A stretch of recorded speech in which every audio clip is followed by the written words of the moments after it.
Human मेटानिमो virus HMPV पिछले कुछ दिन से इंडियन मीडिया हेडलाइंस का पार्ट है। इसको लेके कई सारी न्यूज हमारे सामने है, जैसे कि चाइना का एक नया डेंजरस वायरस, इंडिया का पहला केस, और इन सभी का इम्पैक्ट हमें मार्केट के ऊपर भी देखने को मिल रहा है। तो एज एन यूपीएससी एस्पिरेंट आपको पता होना चाहिए आखिर ये वायरस है क्या, और इसके जो इन्फेक्शन हैं क्या वो सच में कोविड के जैसे है या फिर नहीं। Hello everyone, I am Yogendra Sharma and welcome back to my channel. आज के सेशन में मैं आपके साथ बात करने वाला हूं इन सभी पॉइंट्स के ऊपर। जैसे कि मैं आपके साथ डिस्कस करूंगा सबसे पहले वायरस क्या है आखिर, उसके बाद हम डिस्कस करेंगे एचएमपीवी वायरस को, रेस्पिरेटरी ट्रैक को ये इन्फेक्ट करता है तो उसके बारे में थोड़ा बहुत डिस्कस करेंगे, इसके सिम्टम्स को देखेंगे, कौन रिस्क पे है इस वायरस से, उसके बारे में बातचीत होगी, किस तरीके से ट्रांसमिट होता है ये, इसके अलावा हमारी बॉडी किस तरीके से रेस्पॉन्स करती है किसी भी वायरस के अगेंस्ट, और इस केस में हम एचएमपीवी वाला केस देखेंगे। इसके अलावा मैं आपको साथ साथ बताऊंगा अबाउट इनेट एंड अडेप्टिव इम्यूनिटी, यानी कि जन्मजात जो हमारी प्रतिरक्षा है जिसे इम्यूनिटी आप कहते हो वो क्या है, और किस तरीके से हम सृजन करते हैं, हम एक्वायर करते हैं इम्यूनिटी को over a period of time जब हमें इन्फेक्शन होता है। इसके अलावा डायग्नोसिस किस तरीके से हो सकता है, क्या इसके लिए ट्रीटमेंट्स अवेलेबल है या नहीं, प्रिवेंशन क्या है, सार्स कोव 2 यानी कोविड 19 का जो वायरस था और एचएमपीवी वायरस है, इन दोनों के बीच में कंपैरिजन करके देखेंगे। और यूपीएससी में वायरस से रिलेटेड कुछ क्वेश्चंस पूछे गए हैं। सारे क्वेश्चंस मैं कवर नहीं कर पाऊंगा, लेकिन 2 और 3 क्वेश्चंस को मैं कवर करूंगा और किस तरीके के क्वेश्चंस पूछे जा सकते हैं उन पॉइंट्स पर मैं बातचीत करूंगा। तो चलिए शुरू करते हैं। सबसे जो पहला पॉइंट आज हम कवर करने जा रहे हैं वो है वायरस के बारे में एक जनरल जानकारी लेते हैं। वायरस आखिर है क्या, अ लिविंग एंटिटी और नॉन लिविंग एंटिटी, या इन दोनों के बीच में कहीं, उसके लिए सही नाम हो सकता है बायोलॉजिकल एंटिटी। एक एक करके इन पॉइंट्स को समझते हैं। तो सबसे पहले आप देखिए, एक प्रोटोटाइप इमेज देखते हैं वायरस की। इस प्रोटोटाइप इमेज को जब आप देखते हो तो आपको देखने को मिलता है वायरस के ऊपर आपको सबसे पहले देखने को मिल रहा है एक एनवलप, जो कि कुछ इस तरीके से कवर करा हुआ है। एनवलप, एनवलप किसका बना होता है? ये बना होता है प्रोटीन से, लिपिड से और कार्ब, यानी कि ग्लाइकोप्रोटीन्स और लिपिड से मिलकर बना होता है। ये वैसा ही कुछ हो गया जैसे हमारी जो सेल होती है उसका जो प्लाज्मा मेम्ब्रेन होता है या सेल्यूलर मेम्ब्रेन होता है, वो भी आपका लिपिड्स, ग्लाइकोप्रोटीन्स इन सब से मिलकर बना होता है। इसके बाद आप देखिए एनवलप के ऊपर कुछ इस तरीके के स्पाइक्स आपको देखने को मिल रहे हैं ना, बोला जाता है एनवलप प्रोटीन, जो कि प्रोटीन के बने हुए स्पाइक्स हैं। ठीक है।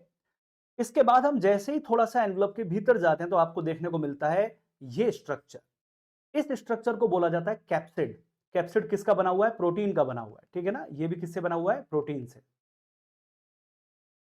और कैप्सिड के भीतर हमें देखने को मिलता है वायरल जीनोम, यानी कि वायरस का जेनेटिक मटेरियल।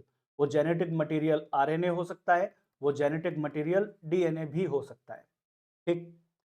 ऐसे भी कुछ वायरस हैं जिनमें आपको एनवलप भी देखने को मिलेगा, कैप्सिड भी देखने को मिलेगा, और ऐसे भी कुछ वायरस हैं जिनमें केवल कैप्सिड देखने को मिलता है। ठीक। इसके अलावा आप देखिए कैप्सिड के भीतर आपको कुछ एंजाइम्स भी देखने को मिल सकते हैं।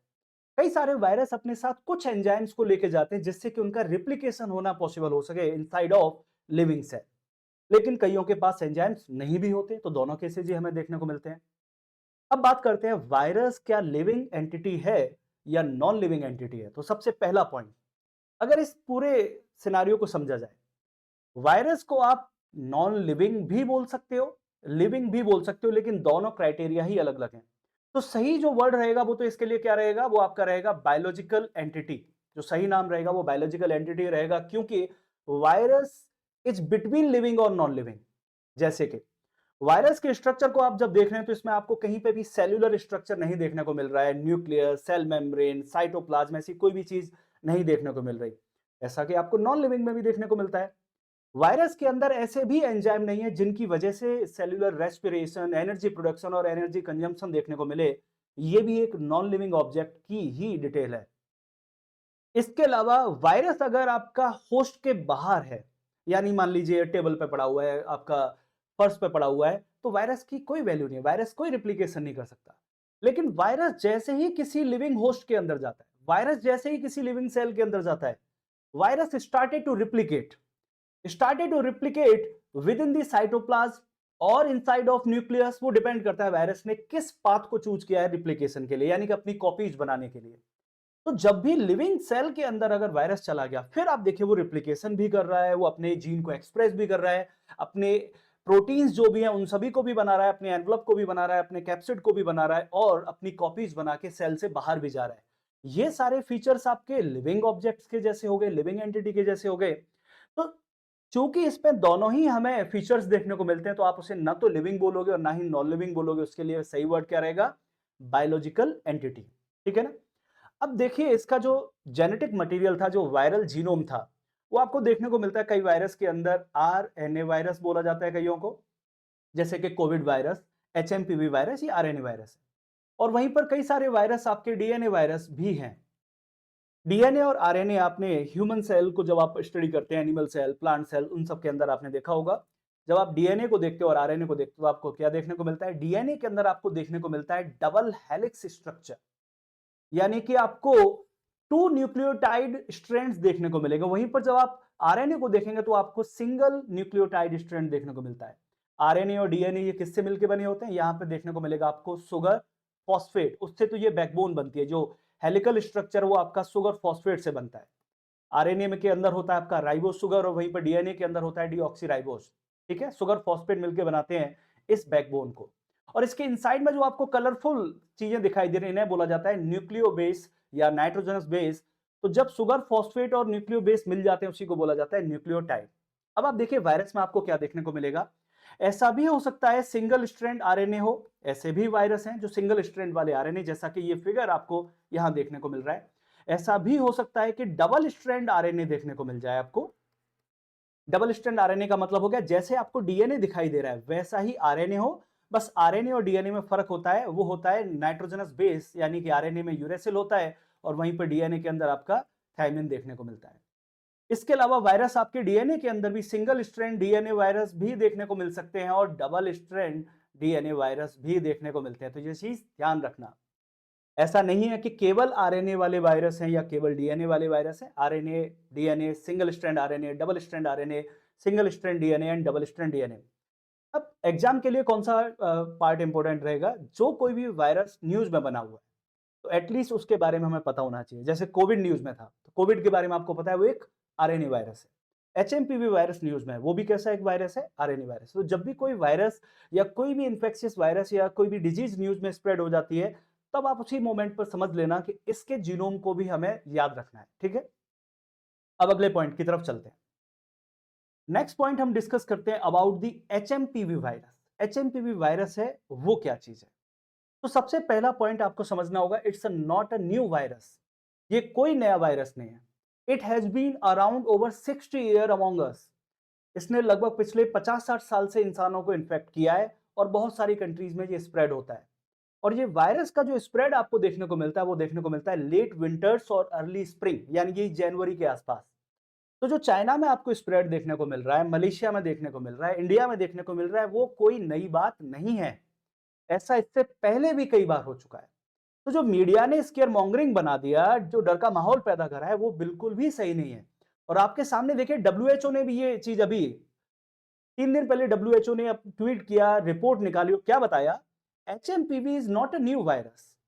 That virus circulate in winters and spring and usually causes respiratory symptoms similar to the common cold। जैसे कि हमें फ्लू होता है, कॉमन कोल्ड होता है, उसमें जो हमें सिम्टम्स देखने को मिलते हैं, गला खराब है, खांसी है, जुकाम है, वैसा ही कुछ हमें एचएमपीवी के केस में भी देखने को मिलता है।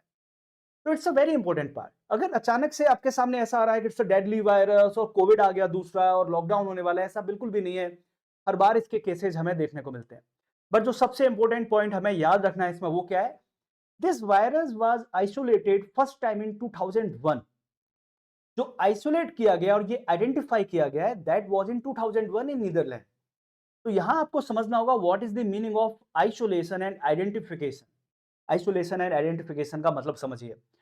ह्यूमन में इन्फेक्शन तो बहुत पहले से चला आ रहा है, लेकिन 2001 के अंदर जो सैंपल लिया, बायोलॉजिकल सैंपल, यानी कि ह्यूमन ब्लड हो गया आपका, या फिर स्वाब हो गया, जो नेजल स्वाब आपने कोविड के टाइम पे देखा होगा, जो सैंपल लिया जाता था, वो बायोलॉजिकल सैंपल है। या एनवायरमेंटल सैंपल, यानी कि वाटर, एयर, इसमें से आपने सैंपल लिया। आउट ऑफ दैट सैंपल आपने वायरस को बाहर निकाला, वायरस को मल्टीप्लाई किया, उसके जेनेटिक मटेरियल को समझा, वो किस तरीके से म्यूटेशन करता है, किस तरीके से अडेप्टेशन करता है। इन सारी चीजों को अगर आपने समझ लिया और उसकी हेल्प से आप डायग्नोसिस कर पा रहे हैं वायरस को, आप उसके लिए ड्रग डेवलप कर पा रहे हैं, आप उसके लिए वैक्सीन्स को बना पा रहे हैं, आप उसके ऊपर R&D कर पा रहे हैं, that thing will be known as isolation. अगर आप सभी ने वैक्सीन वॉर मूवी देखी है, वैक्सीन वॉर हॉटस्टार पे आपको मूवी मिलेगी, वो मूवी बता रही है इंडिया ने किस तरीके से, जो हमारी इंस्टीट्यूट है पुणे के अंदर वायरोलॉजी इंस्टीट्यूट, जो वायरस को आइसोलेट करते हैं, उन्होंने किस तरीके से कोविड का जो वायरस था सार्स कोव 2 उसको आइसोलेट किया। मौका मिले तो इस मूवी को जरूर देखना, आपको वैक्सीन बनने की जो प्रोसेस है वो समझ में आ जाएगी, आइसोलेशन की प्रोसेस समझ में आएगी, क्या है होस्ट का रोल, क्या किस तरीके से वायरस रिप्लिकेट करता है, वो सारे पॉइंट्स आपको कवर हो जाएंगे इस मूवी को देखने से। तो कुछ मूवीज वगैरह देखते रहने चाहिए। अब बात करते हैं इसी वायरस को लेके, इसकी फैमिली क्या है, किस तरीके का इसका इन्फेक्शन है, उन सारे पॉइंट्स में। तो सबसे पहले इसकी जो फैमिली है जो इस वायरस की, वो है न्यूमोवायराइडी।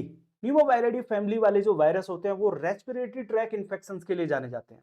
तो इससे जो इन्फेक्शंस भी आपको देखने को मिलते हैं वो कौन से देखने को मिलते हैं, lower and upper respiratory infections, जैसे कि आरएसबी वायरस की वजह से होते हैं, इन्फ्लुएंजा जो फ्लू वायरस होते हैं उनकी वजह से होते हैं, या कॉमन कोल्ड यानी कि राइनो जो वायरस है जिसमें एडेनोवायरस इस तरीके का वायरस है, उनकी वजह से जो आपको इन्फेक्शंस देखने को मिलते हैं एग्जैक्ट वैसे ही। अब एक स्पेसिफिक पॉइंट देखिए, यहां क्या लिखा हुआ है, this virus is a negative single strand RNA virus.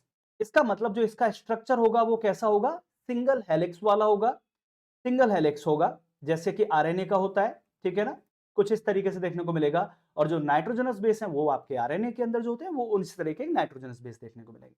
लेकिन एक वर्ड इसके आगे जुड़ा हुआ है दैट इज नेगेटिव, तो इसको क्या बोला जाता है, negative single strand RNA virus.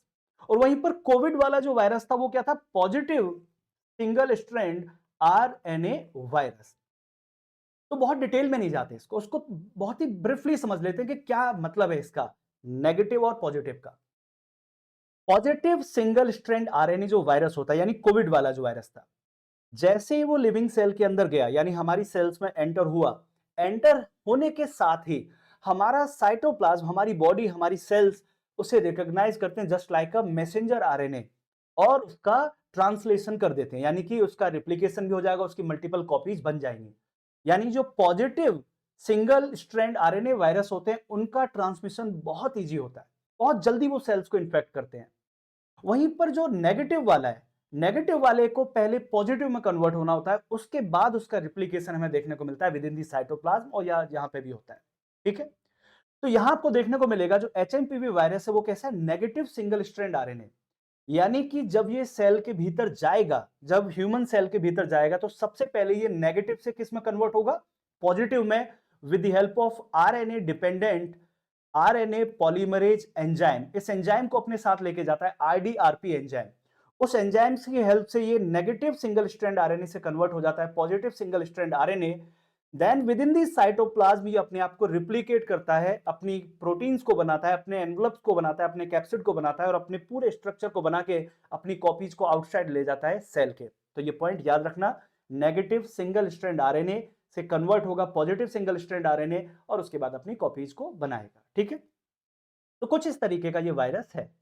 अब यहां जो वर्ड आ रहा है वो क्या आ रहा है कि ये इन्फेक्शन करता है lower and upper respiratory tract को। तो कई बार यूपीएससी बेसिक बायोलॉजी से भी क्वेश्चन बना सकता है, कई सारे एग्जाम्स में आ सकता है, तो you should know about it कि क्या है ये अपर रेस्पिरेटरी सिस्टम, क्या है लोअर रेस्पिरेटरी सिस्टम, जो श्वसन तंत्र है वो आपका अपर एंड लोअर में जो डिवाइड किया वो आखिर है क्या। तो जब भी अपर की बात होती है तो अपर का मतलब हो गया आपकी नोज से शुरू होगा, ये नोज हो गया आपका, नेजल कैविटी हो गई, साइनस हो गई, फेरिंग्स हो गई, लैरिंग्स हो गई, ये सारी जो चीज है up to the trachea, trachea वाला जो पार्ट है वो आपका लोअर के अंदर आ जाएगा। तो ट्रेकिया से ऊपर की जो सारी चीजें, nose, nasal cavity, sinus, pharynx, larynx, ये सारी चीजें किसका पार्ट होती हैं, अपर रेस्पिरेटरी सिस्टम का। तो इनसे रिलेटेड जो इन्फेक्शंस होंगे वो क्या होंगे, जैसे कि रनिंग नोज हो गया, जुकाम हो गया, कॉफ हो गया यानी खांसी हो गई, गले में खराश हो रही है, इस तरीके की चीजें आपको देखने को मिलती हैं, ठीक है। साइनस के अंदर इंफॉर्मेशन आ गया। बट वहीं पर जब लोअर रेस्पिरेटरी सिस्टम की बात करते हैं, यानी इन्फेक्शन जब माइल्ड होता है, जब आपको थोड़ा बहुत इन्फेक्शन हुआ है, तब आपको देखने को मिलेगा अपर रेस्पिरेटरी सिस्टम में ज्यादा प्रॉब्लम है, जुकाम खांसी हो रहा है, थोड़ा बहुत फीवर आ गया, फटीग फील कर रहे हो आप। लेकिन जब यही इन्फेक्शन सीवियर हो जाता है, इसका मतलब इन्फेक्शन यानी वायरस कहां तक स्प्रेड कर गया, लोअर रेस्पिरेटरी ट्रैक के अंदर। लोअर रेस्पिरेटरी ट्रैक में इन्फेक्शन करने के बाद आपको देखने को मिलते हैं बहुत सारी डिजीजेज, जैसे कि निमोनिया हो गया, ब्रोंकियोलाइटिस हो गया, ब्रोंकाइटिस हो गया, वीजिंग देखने को मिल रहा है, इन सारी चीजें। तो यहां पर हम समझ लेते हैं लोअर रेस्पिरेटरी जो सिस्टम है वो आखिर है क्या। लोअर रेस्पिरेटरी सिस्टम को देखिए, ये कहां से चालू होता है, ट्रैकिया से। Trachea means wind pipe. ये विंड पाइप से स्टार्ट हुआ। विंड पाइप जाके आपका फर्दर डिवाइड होता है इनटू द डिफरेंट ब्रांचेस, उन्हें ही बोला जाता है आपका ब्रोंकस या ब्रोंकी। ठीक है ना, डिफरेंट डिफरेंट ब्रांचेस बन गई। उसके बाद आपको देखने को मिलेगा ये ब्रांचेस फर्दर डिवाइड होने लग जाते हैं, उन्हें बोला जाता है ब्रोंक्यूल्स। तो ट्रैकिया जो कि विंड पाइप है, विंड पाइप आगे जाके डिवाइड होगा इनटू टू, यानी ब्रोंकी में डिवाइड हो जाएगा, वो प्राइमरी ब्रोंकी हो गई। उसके बाद सेकेंडरी ब्रोंकी, टर्सरी हो गई, और उसके बाद कई सारी मल्टीपल ब्रांचेज निकलती चली जाएंगी जिन्हें ब्रोंक्यूल्स बोलते हैं। और उसके बाद ब्रोंक्यूल्स कनेक्ट होते हैं आपके एल्वियोली, यानी कि जहां पर एयर एक्सचेंज होती है, O2 और CO2 का एक्सचेंज आपको देखने को मिलता है। तो थोड़ा जूम करके देखते हैं इसको और अच्छे से समझते हैं। इसे अच्छे से समझे तो आपको क्या देखने को मिला, जो विंड पाइप था वो विंड पाइप यानी ट्रेकिया वो हुआ आपका ब्रोंकी में डिवाइड। ब्रोंकी फिर कई सारी ब्रांचेज में आपकी सेकेंडरी एंड टर्सरी ब्रोंकीज में, फिर आपको जो ये ब्रांचेज देखने को मिल रही हैं, ये सारी ब्रांचेज क्या है आपकी ब्रोंक्यूल्स हैं। और ब्रोंक्यूल्स आपके किससे कनेक्ट होते हैं, ब्रोंक्यूल्स कनेक्ट होते हैं आपके इस तरीके के एयर सैक्स के साथ। ये जो एयर सैक्स आपको देख रहे हैं इन्हें बोला जाता है एल्वियोली। एल्वियोली में क्या देखने को मिलता है आपको, ऑक्सीजन और कार्बन डाइऑक्साइड जो गैसेज हैं उनका एक्सचेंज देखने को मिलता है। तो जो आपकी पल्मोनरी आर्टरी है, पल्मोनरी वेन है, वो CO2 और O2 का जो एक्सचेंज करते हैं, जो ऑक्सीजनेटेड ब्लड और डीऑक्सीजनेटेड ब्लड है, यानी कि CO2 रिच जो ब्लड है, इनका जो एक्सचेंज है वो आपको देखने को मिलता है ब्रोंक्यूल जो कनेक्टेड हो रखे हैं किसके साथ, एल्वियोली के साथ। ठीक है, तो ये कुछ पॉइंट हैं जो आपके lower and upper respiratory system से रिलेटेड है। अब समझते हैं यहां से कि किस तरीके के सिम्टम्स HMPV से इन्फेक्ट होने के बाद हमें देखने को मिलते हैं।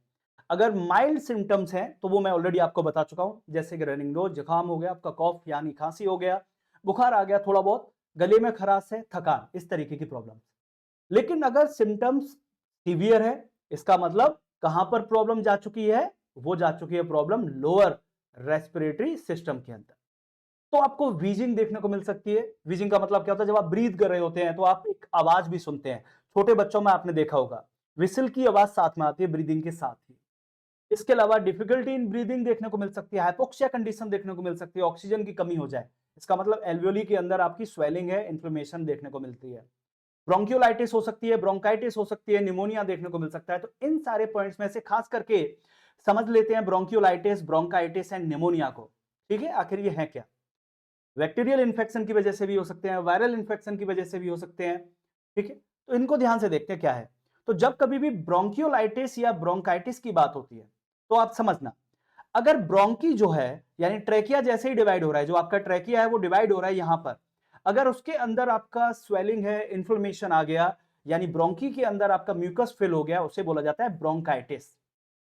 और वहीं पर जो ब्रोंकी फर्दर डिवाइड हो जा रही है इनटू द मल्टीपल ब्रांचेस, जो सबसे स्मॉलर ब्रांचेस है जिन्हें हम ब्रोंक्यूल्स बोलते हैं, उसके अंदर इन्फ्लेमेशन आ गई, उसमें स्वेलिंग है, म्यूकस फिल हो गया, उस केस को बोला जाता है ब्रोंकियोलाइटिस। तो इस तरीके की प्रॉब्लम्स भी हो सकती हैं, लेकिन सीवियर केस में देखने को मिलेगी। इसके अलावा आपका क्या हो गया, निमोनिया।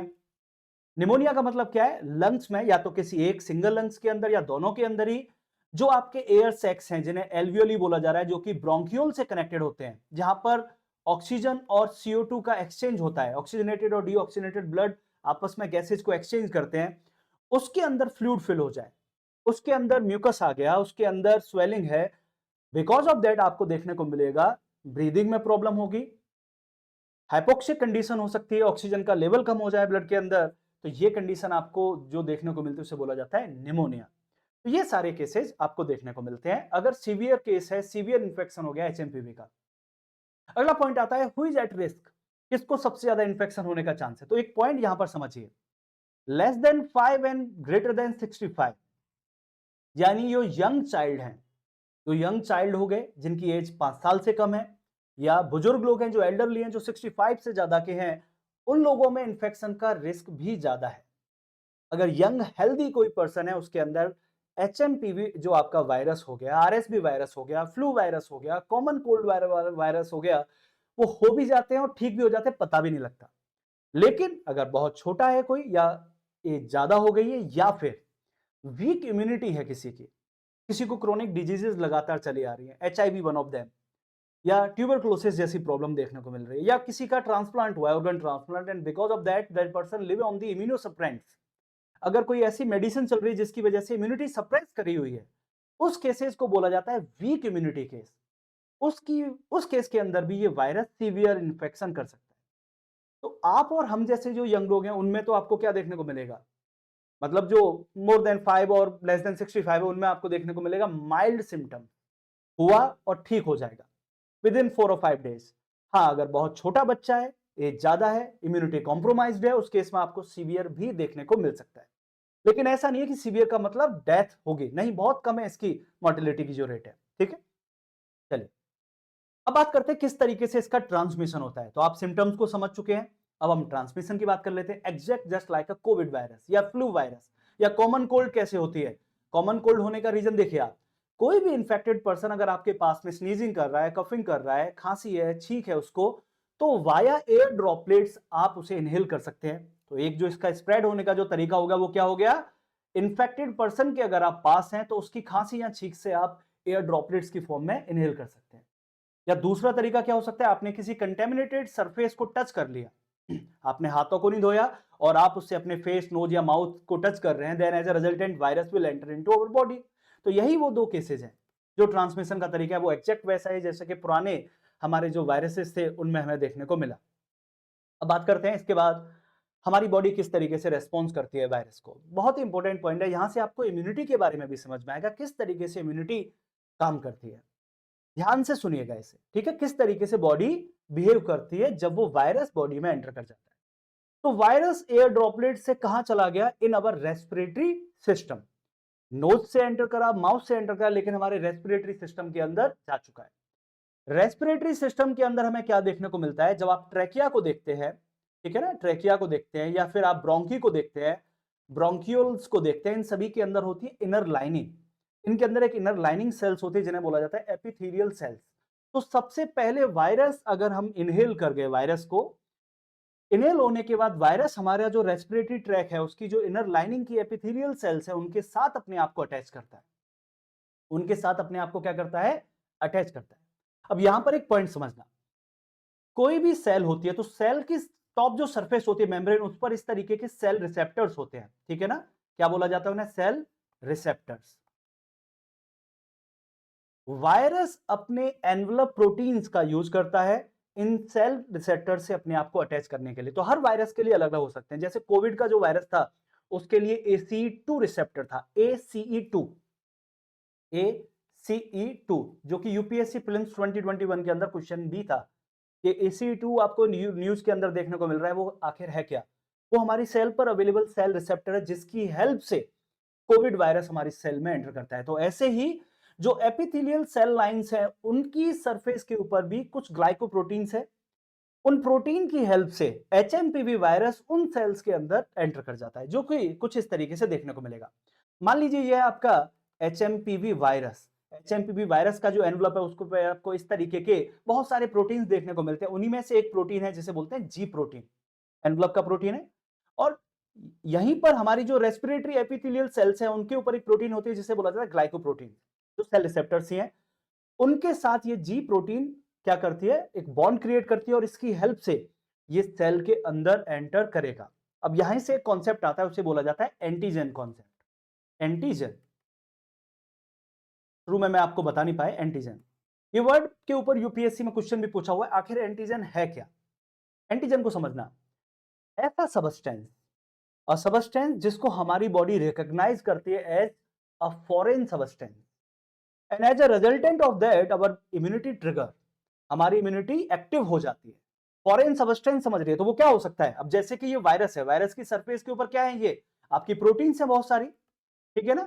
तो जो एनवलप प्रोटीन हो गई आपकी, आपका कैप्सिड हो गया, ये सारी चीजें, these things are behaving like a antigen for us, यानी हमारी बॉडी उन्हें एंटीजन की तरह रिकॉग्नाइज करती है just like a foreign substance, and as a resultant our body started to attack on them.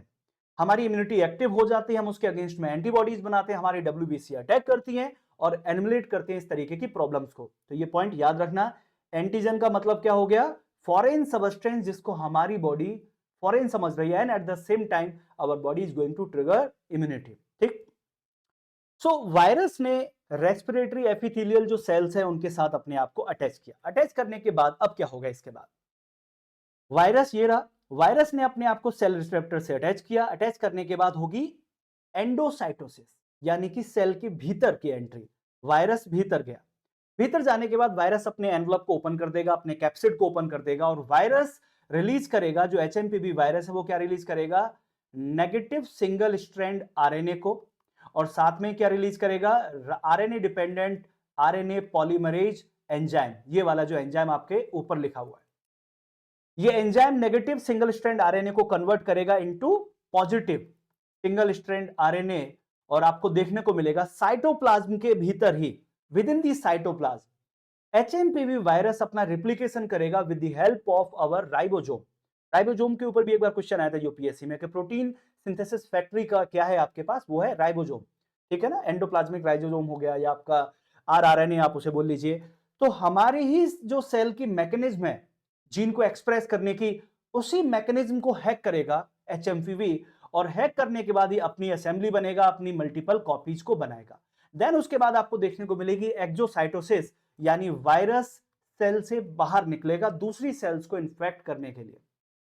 तो आई होप ये पॉइंट समझ में आ गया होगा आपको। वायरस की एंट्री हुई वाया एयर ड्रॉपलेट, एंट्री होने के बाद उसने रेस्पिरेटरी ट्रैक के अंदर जो अवेलेबल एपिथेलियल लाइनिंग है उस सेल के साथ अपने आप को अटैच किया with the help of cell receptor and with the help of its envelope protein.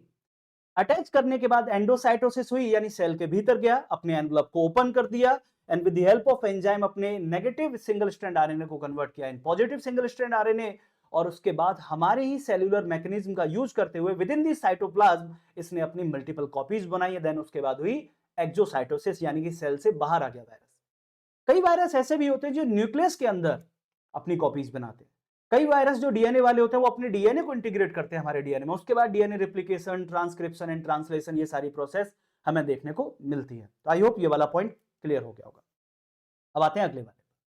तो यहां पर मैं क्या बोल रहा था, वायरस जैसे ही एंटर करेगा, वायरस की सरफेस पर जो प्रोटीन्स हैं, जो एनवलप प्रोटीन्स हैं या कैप्सिड है जो आपका, उसे हमारी बॉडी रिकॉग्नाइज करती है, यानी हमारी सेल्स रिकॉग्नाइज करती हैं, और रिकॉग्नाइज करने के बाद हमारी इम्यूनिटी ट्रिगर हो जाती है। यहां पर इम्यूनिटी का मतलब क्या है, डब्ल्यूबीसी, हमारी डब्ल्यूबीसी ट्रिगर हो जाती है। कैसे होंगे अभी थोड़ी देर में मैं डिस्कस करूंगा, लेकिन थोड़ा सा समझ लेते हैं डब्ल्यूबीसी को। जब आप डब्ल्यूबीसी को देखते हैं तो आपको देखने को मिलता है we have multiple types of WBC. One is monocyte, second one is the eosinophil, third one is the basophil, fourth one is the neutrophils, fifth one is the lymphocytes. और लिम्फोसाइट्स के अंदर आपको देखने को मिलता है एनके, इसका मतलब natural killer, B lymphocytes and T lymphocytes. ठीक है, इसमें से आप यूसिनोफिल्स एंड बेसोफिल है, इनको आप एक बार के लिए इग्नोर कर दीजिए। ठीक है, क्योंकि इनका कनेक्शन एलर्जी और उनके साथ है, तो इन्हें भूल जाइए। केवल जो रेड कॉलम के अंदर आपको और रेड रोज के अंदर आपको देखने को मिल रहा है, यानी आप मोनोसाइट, लिम्फोसाइट एंड न्यूट्रोफिल जो है उनको देखिए।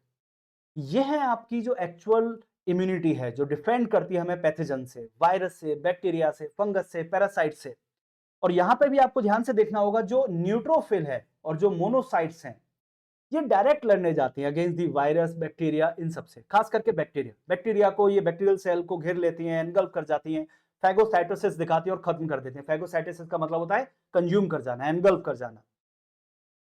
वहीं पर आपको देखने को मिलता है बी एंड टी लिम्फोसाइट्स, जो आपको देखने को मिलती हैं, वो आपको देखने को मिलती है, यूज उनका देखने को मिलता है इन दी प्रोडक्शन ऑफ एंटीबॉडी।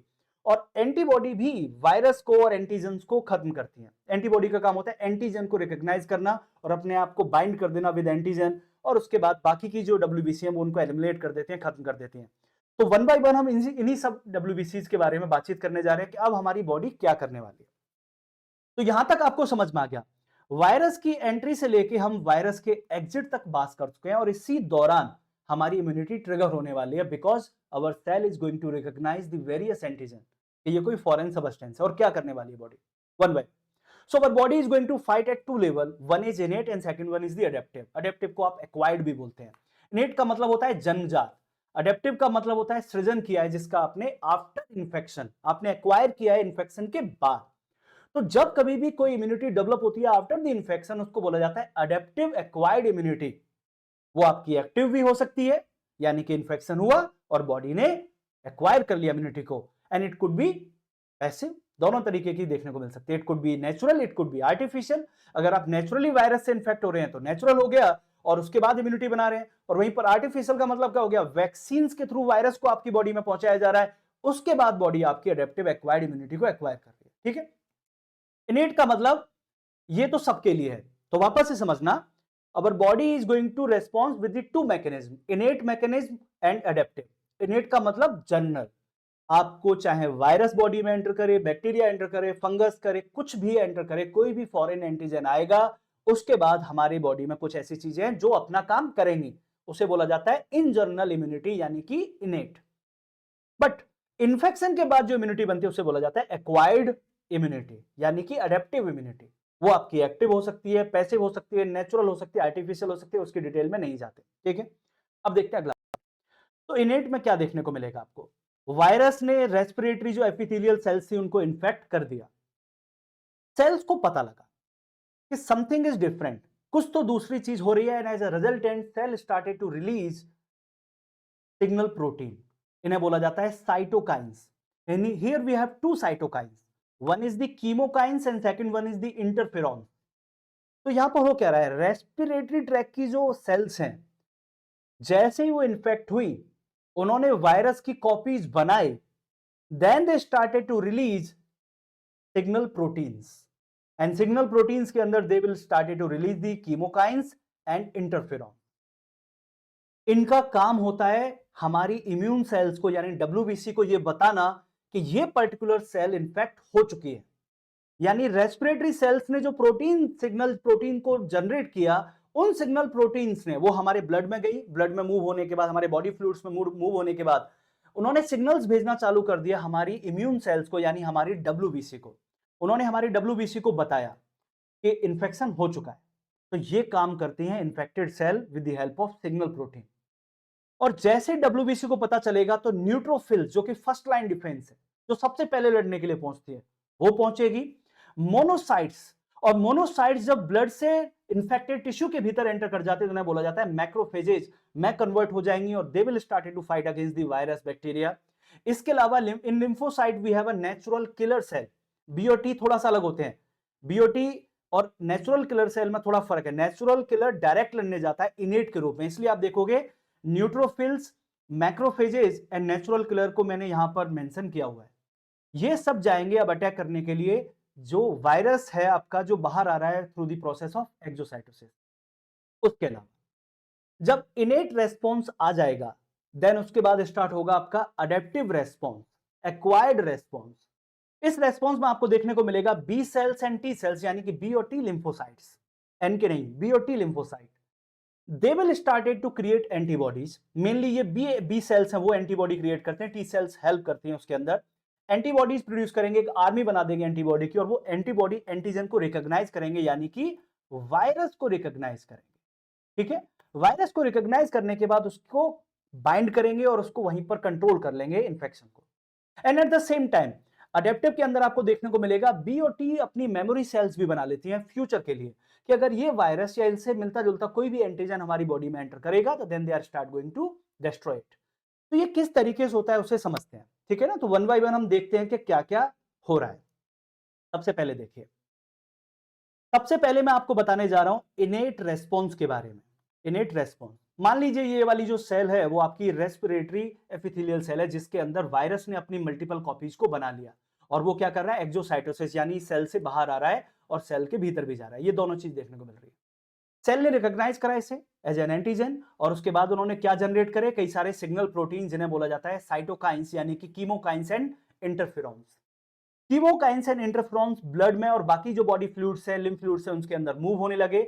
अब यहां पर आपको कई सारी चीजें देखने को मिलेगी, जैसे ये जो सिग्नल प्रोटीन है वो नियर बाई सेल्स को क्या बता सकते हैं, ये नियर बाई सेल्स को बता सकते हैं कि वायरस इज देयर। तो इस केस के अंदर आप क्या करिए, अपने आप के अंदर रिप्लिकेशन जीन एक्सप्रेशन प्रोसेस को रोकिए, एंटीवायरल स्टेट को आप एस्टेब्लिश कीजिए। तो सबसे पहले क्या कर सकते हैं, नियर बाई जो सेल्स है उन नियर बाई सेल्स को बताया जा सकता है कि आप एंटीवायरल स्टेट को अप्लाई कीजिए। एंटीवायरल स्टेट का मतलब डिवीजन को रोकिए। अभी डिवीजन को रोकिए, जीन को एक्सप्रेस होने से रोकिए।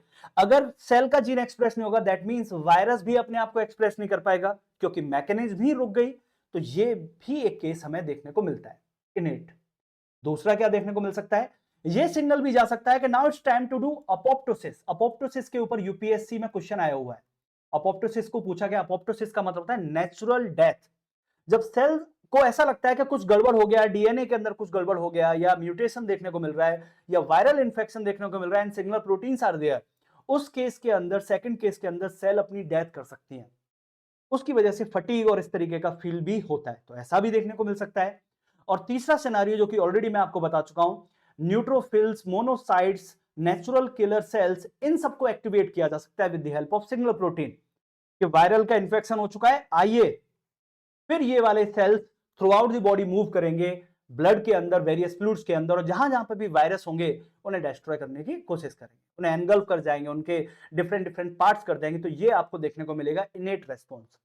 अब बात करते हैं इसके बाद दूसरा रेस्पॉन्स जो है अडेप्टिव। अडेप्टिव में देखना, वायरस आया, वायरस एंटर कर गया सेल के अंदर, वायरस ने अपनी कई सारी कॉपीज बनाई, कॉपीज बनाने के बाद वही पुराने वाला, ये वाले चीजें रिलीज हुई, और इन्होंने तीसरा जो पार्ट है यानी कि एक्टिव कर दिया किसको, इम्यून सेल्स को, वो एक्टिव हुआ।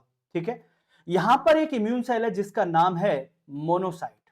मोनोसाइट जब ये ब्लड के अंदर होता है, जब ये प्लाज्मा में होता है, प्लाज्मा के अंदर फ्लो हो रहा होता है, तब तो इसको बोलते हैं मोनोसाइट।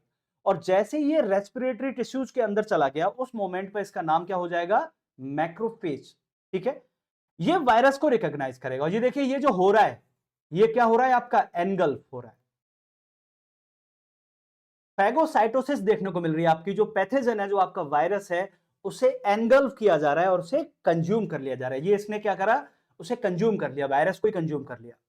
वायरस को कंज्यूम करने के बाद आपको क्या देखने को मिलेगा, ये वायरस के फ्रेगमेंट्स बना देगा, छोटे छोटे फ्रेगमेंट्स बना देगा वायरस की प्रोटीन्स के, और उन फ्रेगमेंट्स को अपने सरफेस पर ले आएगा। इसीलिए इन्हें क्या बोला जाता है, एंटीजन प्रेजेंटिंग सेल्स, एपीसी भी बोलते हैं।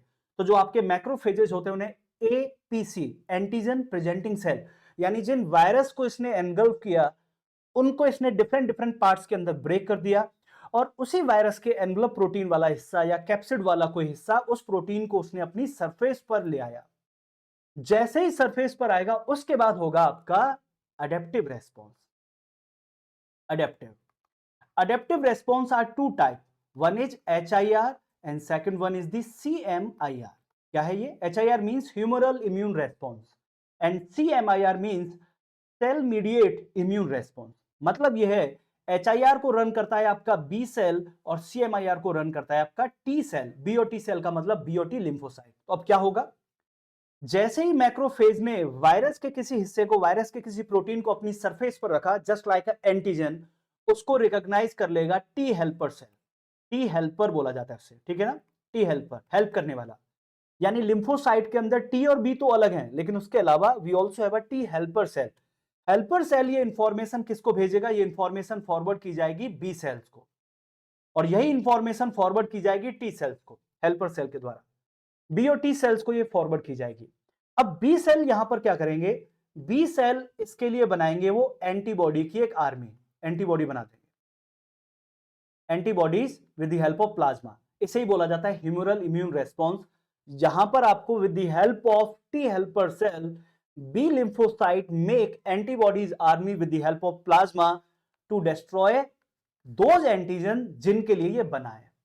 इसके अलावा जो टी सेल है आपकी, जो कि सेल मीडिएट इम्यून रेस्पॉन्स दिखाती है, वो डायरेक्ट ही हमला कर देती है उन सारी सेल्स के ऊपर जो कि इंफेक्टेड है।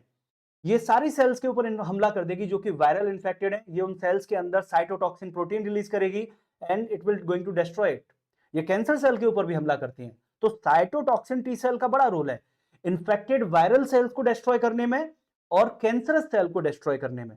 लेकिन ये काम जब करेंगे जब तक मैक्रोफेजेज अपनी सरफेस पर एंटीजन नहीं लाए, मतलब मैक्रोफेजेज जब अपनी सरफेस पर एंटीजन ले आएंगे then they are going to work. ऐसे ही एक्टिव नहीं हो पाते। इसका मतलब इनेट इम्यूनिटी एक्टिव किसको करेगी, अडेप्टिव इम्यूनिटी को। तो ये कुछ पॉइंट हैं जो आपको यहां पर समझ में आए होंगे, ठीक है। तो यहां हमने समझ लिया वायरस क्या है, सिम्टम्स क्या है, इन्फेक्शन कैसे होगा, बॉडी किस तरीके से काम करेगा। बात करते हैं डायग्नोसिस क्या है और ट्रीटमेंट क्या है। तो डायग्नोसिस इसमें भी वही देखने को मिलता है आपको जो कोविड के साथ था, और वो क्या था आपका आरटीपीसीआर, क्योंकि आरएनए बेस्ड वायरस है। So what we have to do, reverse transcription, so we have to convert RNA into DNA, then उसके बाद PCR, polymerase chain reaction, we have to make the multiple copies of DNA, जिससे कि हम उसका पूरा genetic structure अच्छे से समझ सकें, किसका, वायरस का। तो आरटीपीसीआर को यूज किया जाता है। आरटीपीसीआर के लिए यू नो दैट इस तरीके से नेजल और थ्रोट से स्वाब लिया जाता है। इसके अलावा आप ब्लड सैंपल भी ले सकते हैं। इसके अलावा हम क्या ले सकते हैं, ब्लड सैंपल। ब्लड सैंपल के अंदर हम क्या चेक करेंगे, we will check the presence of antigen. Antigen मतलब वायरस के एनवेलप प्रोटीन अवेलेबल है ब्लड में या नहीं, वायरस का कैप्सिड अवेलेबल है या नहीं है, या हम अगर हमें इन्फेक्शन हो चुका होगा तो बॉडी ने एंटीबॉडीज बना ली होंगी, तो उसके रेस्पेक्टिव हम एंटीबॉडीज को भी टेस्ट कर सकते हैं। So we have a fast test जिन्हें बोला जाता है एंटीजन टेस्ट और antibody test. Rapid antigen test आपने सुना होगा रैट नाम से। बट आरटीपीसीआर में थोड़ा टाइम लगता है, लेकिन एक्यूरेसी बहुत अच्छी है। आरटीपीसीआर आपको एग्जैक्ट बताता है कि कौन से वायरस का इंफेक्शन देखने को मिला है। तो वही डायग्नोसिस करने का तरीका है। अब बात करते हैं ट्रीटमेंट क्या है। तो ये एक थोड़ा सा इंपॉर्टेंट पॉइंट है, समझना इसको। There is no specific antiviral और वैक्सीन प्रेजेंट फॉर एचएमपीवी। कोई भी एंटीवायरल मेडिसिन नहीं है इसके लिए। उसका रीजन है क्योंकि बहुत डेडली नहीं है ना वायरस, तो इतनी रिसर्च अभी तक हो ही नहीं पाई। इसके अलावा वैक्सीन की जरूरत अभी नहीं पड़ी, क्योंकि सीजनल है, आता है चला जाता है, डेथ बहुत ज्यादा नहीं देखने को मिल रही। लेकिन हाँ, अगर स्प्रेड इस तरीके से बड़े फ्यूचर में, तो यस, कई सारे मल्टीपल प्रोसीजर्स है जिनके थ्रू वैक्सीन को बनाया जा सकता है। तो अभी के लिए we do not have any vaccine और antiviral tablets for the HMPV infection. तो फिर क्या किया जाए इस केस के अंदर, वही कॉमन अप्रोच लगानी होगी जो कि कोल्ड के केस में लगानी होती है। आप रेस्ट करते हो, आप अपने आप को डिहाइड्रेट करते हो, फ्लूइड्स अच्छा खासा लेते हो, आप सिम्टोमिक जो रिलीफ्स होते हैं, जैसे कि पैरासीटामोल ले लिया फीवर को कम करने के लिए, बॉडी एक हो रहा है तो उसके लिए आपने पेन किलर ले लिया, अगर नोज ब्लॉक है तो आपने एंटी हिस्टामाइन और इस तरीके की चीजों को आपने यूज कर लिया, कुछ स्टेरॉइड को, तो वही सारे ट्रीटमेंट है। तो यहां हमें इस पॉइंट को समझना होगा कि ड्रग अब्यूज नहीं होना चाहिए, कि एंटीबायोटिक्स एंटीवायरल जो चल रही हैं पुरानी, उन्हीं को अब्यूज किया जा रहा है, उनको दिया जा रहा है, उसकी वजह से वी हैव अदर प्रॉब्लम्स जिनको बोला जाता है एएमआर, एंटी माइक्रोबायल रेजिस्टेंस, जो कि हमें देखने को मिल रहा है इन इंडिया। ठीक है, तो ये कुछ पॉइंट्स हैं जो इसके ट्रीटमेंट से रिलेटेड। अब बात करते हैं प्रिवेंशन। प्रिवेंशन के लिए वही, इसमें जो मेन चीज है वो है प्रिवेंशन इज द क्योर।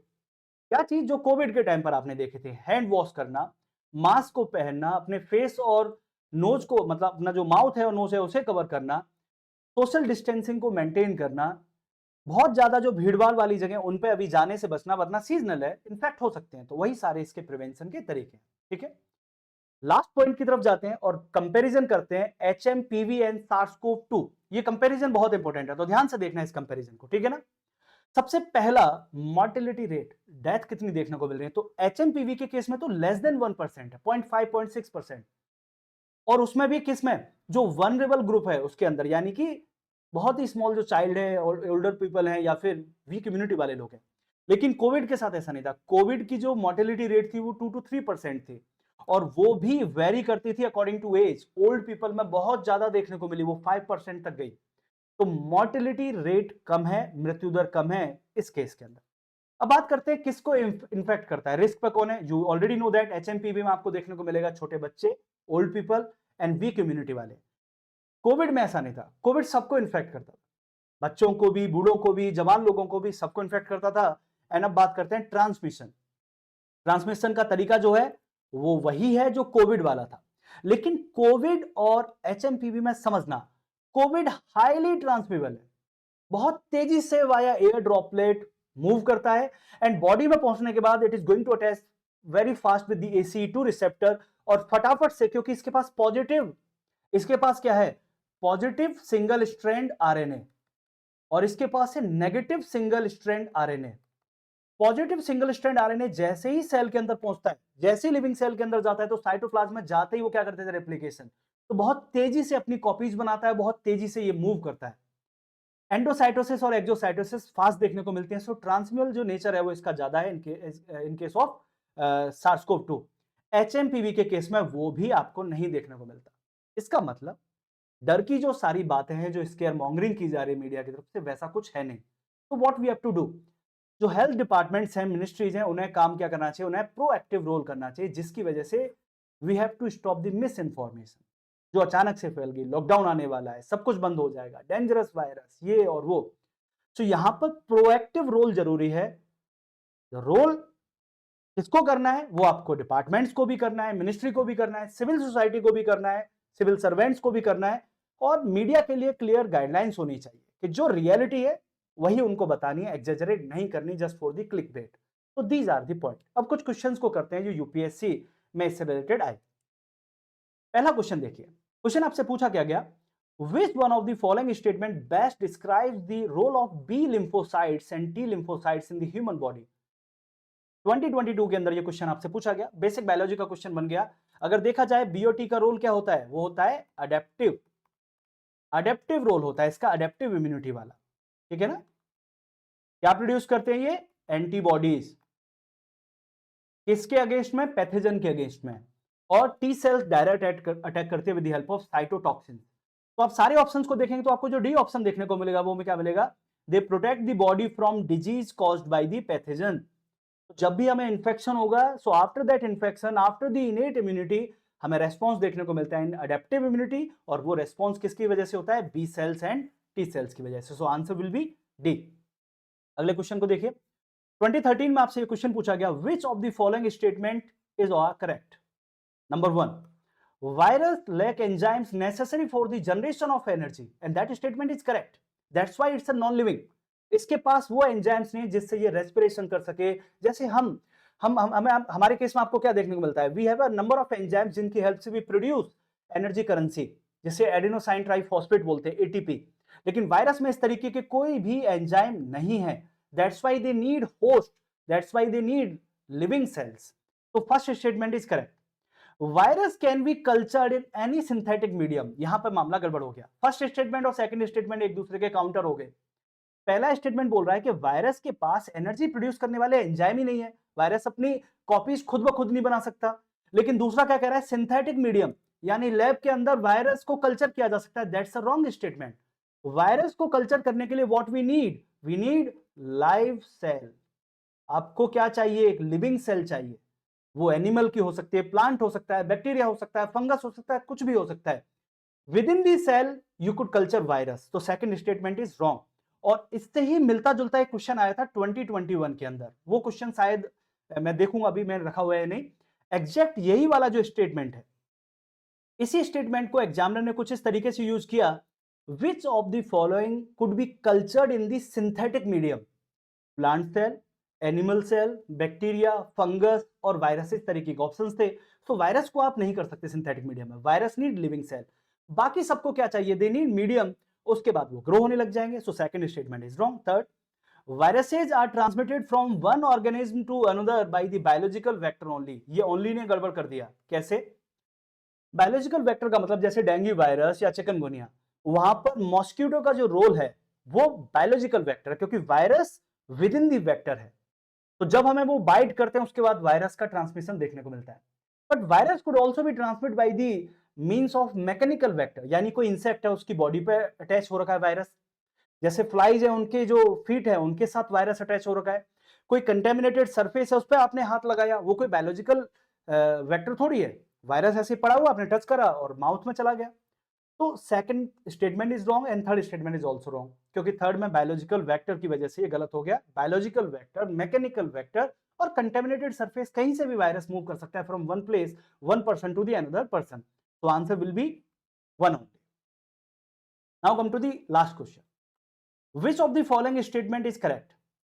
इन 2016 ये क्वेश्चन आपसे पूछा, विच of the following statement is correct, और वो क्या है? Virus can infect bacteria, fungi, plant, सबको कर सकता है। वायरस को क्या चाहिए? लिविंग, उसे तो होस्ट चाहिए, आपका होस्ट मिल जाए, वो चाहे कोई भी हो, वो बैक्टीरिया हो, फंगस हो, वो प्लांट हो, वो एनिमल हो, वायरस इन्फेक्ट कर देगा। That means answer will be D. तो इसी के साथ हमारा जो आज का टॉपिक है वो यहाँ पर खत्म होता है। काफी होलिस्टिक तरीके से कवर किया है, वायरस के बारे में भी आपको पता चला, इम्यूनिटी के बारे में भी आपको समझ में आया, एचएमपीवी के बारे में भी आपको समझ में आया। आई होप आपको ये वीडियो पसंद आया होगा। तो please like it, subscribe my channel, और इससे रिलेटेड जो डॉक्यूमेंट है वो आपको टेलीग्राम चैनल पर मिल जाएगा। Take care, bye bye.